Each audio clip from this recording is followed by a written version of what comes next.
Bonjour, on va découvrir ensemble le terme Ella.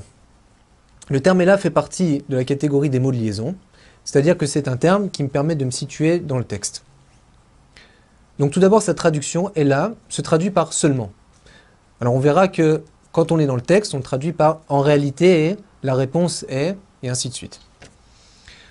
Alors son utilisation, pour bien la comprendre, il faut savoir que le Talmud est organisé par séquence de un énoncé, question, réponse, on commence par une Mishnah, une source, ensuite on pose des questions, des réponses, tout ça afin d'arriver à un éclaircissement de la source qu'on a rapportée, de la Mishnah, et arriver à une loi qui est claire.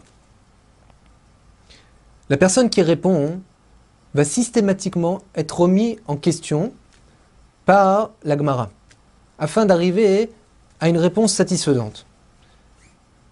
Alors il se peut qu'il y ait des cas de figure où celui qui va répondre arrivera à raffiner sa réponse, à ajuster ce qu'il a dit auparavant, et donc arriver à une réponse satisfaisante, en conclusion. Où il y a des cas de figure où, à cause de toutes les questions qu'on lui a posées, il va être obligé de changer de direction et de dire qu'en réalité, tout ce que j'ai dit, c'est faux, c'est pas juste. La vraie réponse, elle est pas comme je l'ai dit, c'est autre chose. Et donc, à ce moment-là, le terme « Ella » va intervenir. Le terme « Ella » va nous donner un repère en nous disant tout ce qui a été dit auparavant, il faut l'annuler et recommencer sur quelque chose de nouveau. Alors on va découvrir un exemple ensemble dans Masechet Brachot, le traité de Brachot, la page 20b. Amar Ravada bar Ahava. Nashim chayavot bekidush hayom dvar Torah.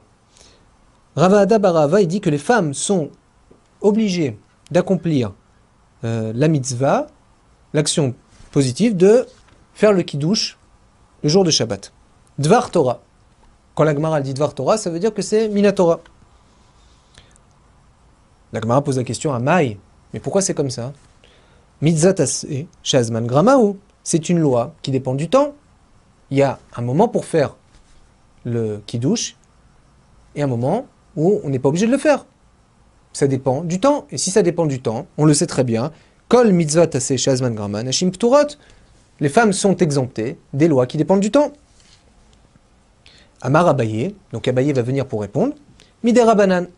Alors, en réalité, ce texte-là ne vient pas à dire qu'une femme, elle est obligée de le faire Minatora, mais elle le fait que d'ordre rabbinique. Alors, la Gemara dit, Amar le Rava, qui est contemporain de l'époque d'Abaye, Vea Dvar Torah Amar. Mais pourtant, c'est marqué dans le texte, Dvar Torah. Comment tu peux me dire que c'est d'ordre rabbinique? C'est marqué dans le texte que c'est Minatora, de la Torah. Veod, de plus, Kol mitzatase nechayvinu rabanan. De plus, si c'est ainsi, dans toutes les lois de Torah, on devrait dire la même chose. Pourquoi ici plus que dans un autre endroit? Alors vous voyez ici le terme intervient.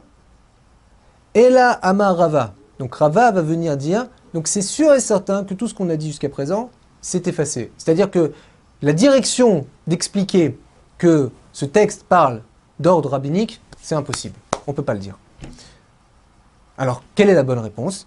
Amar Rava, il te dira Kra. Il y a un pasouk, Amar Kra, pardon. Le pasouk qui dit, le verset, il dit Zachor Veshamor. Il y a marqué Zachor, souviens-toi, Veshamor et garde. Par rapport à Shabbat, on a une action de se souvenir du Shabbat et une action de garder le Shabbat.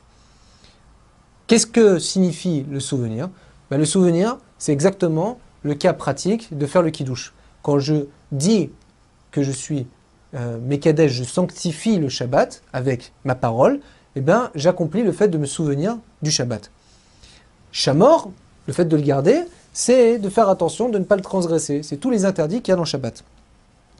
Étant donné que la Torah, dans le verset, les a juxtaposés l'un à côté de l'autre, donc on en déduit que Kol Shieshno Beshmira, tout celui qui est assujetti à la Shmira, le fait de garder le Shabbat, Yeshno Beskera, il a l'obligation de se souvenir aussi.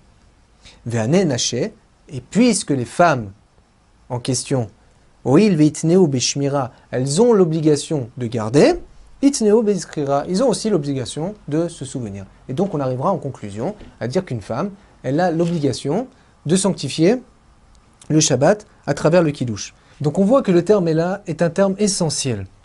Il nous permet de nous situer dans le Talmud et d'arriver à déterminer qu'il y a la conclusion de ce traité.